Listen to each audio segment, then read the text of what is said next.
மதிமுக பொதுச் செயலாளர் வைகோ 2016ஆம் ஆண்டு சட்டமன்ற தேர்தலில் போட்டியிடவில்லை என்று கோவில்பட்டியில் நடந்த பிரச்சார பொதுக்கூட்டத்தில் பேசினார். இதற்கு அஞ்சலிதாஸ் தெரிவித்த கருத்துக்களை தற்போது கேட்கலாம். வணக்கம் மேடம்.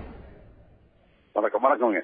அச்சத்தை தூக்கி எறிந்தவர்களுக்கு அலைகடல் ஒரு பந்தை மைதானம் என்று அச்சப்படாமல் அரசியலை நடத்துகின்ற தலைவர் வைகோ அவர்கள்.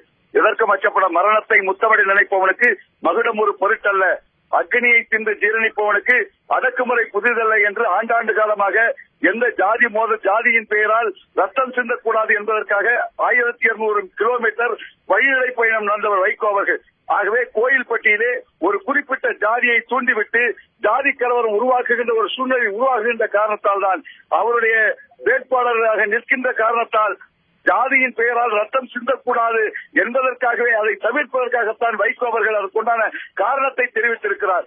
ஆகவே அந்த வகையிலே தான் தனக்கு அடுத்த கட்ட நிலையிலே இருக்கின்ற ஒரு மதிமுக நிர்வாகிக்கு இன்றைக்கு வைகோ அவர்கள் விட்டுக் கொடுத்திருக்கிறார். எப்போதும் அரசியலிலே தனக்கான பதவியை அடுத்தவர்களுக்கு விட்டுக் கொடுத்தே பழக்கப்பட்டவர் என்னுடைய தலைவர் வைகோ என்று சொல்வதிலே நாங்கள் பெருமைப்படுகிறோம்.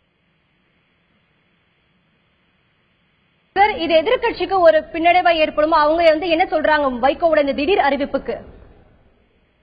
ஏற்கனவே பிரச்சார கூட்டத்தின் பொழுது அந்த ஒரு குறிப்பிட்ட ஜாதியைச் சேர்ந்தவர்களை தூண்டிவிட்டு அந்த அவருடைய பிரச்சார கூட்டத்தை கலவரத்தை உருவாக்கினார்கள். இப்பொழுது மீண்டும் வேட்புமனு தாக்கல் என்பது மிகப்பெரிய கலவரத்தை உருவாக்குகின்ற அந்த சூழ்நிலை உருவாக்குகின்ற காரணத்தால் தான் அதை தவிர்ப்பதற்காகத்தான் அதற்குண்டான காரணத்தையும் சொல்லி வைகோ அவர்கள் தேர்ந்தெடுக்கிறார்கள். ஆகவே இதில் திரிபுவாதம் நிச்சயமாக வரும்.